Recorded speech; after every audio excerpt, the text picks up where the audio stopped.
एक छोटे से गांव में एक प्यारी सी बच्ची रहती थी जिसका नाम रिया था। रिया बहुत ही समझदार और दयालु थी। वह हमेशा अपने बगीचे में खेलती और वहां के फूलों, पेड़ों और जानवरों का ख्याल रखती।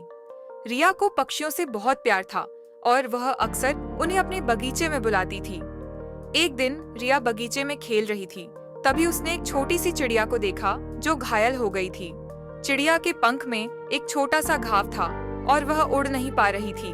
रिया ने धीरे से चिड़िया को देखा और कहा, तुम ठीक हो जाओ, मैं तुम्हारी मदद करूंगी। रिया ने चिड़िया को अपनी छोटी सी हथेली पर उठाया और घर ले आई।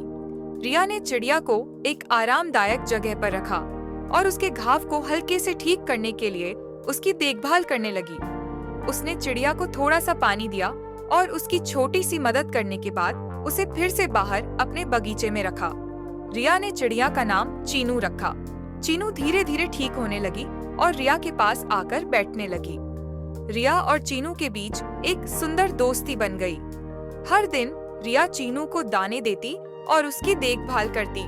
चीनू भी रिया के पास आती और उसके साथ खेलने लगती। कुछ दिन बाद चीनू पूरी तरह से ठीक हो गई।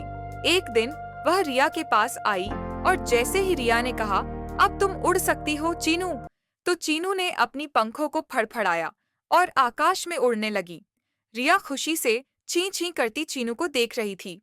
वह जानती थी कि अब चीनू फिर से आजाद हो चुकी है और उसे कभी भी प्यार और देखभाल की जरूरत हो, वह हमेशा रिया के पास लौट सकती है।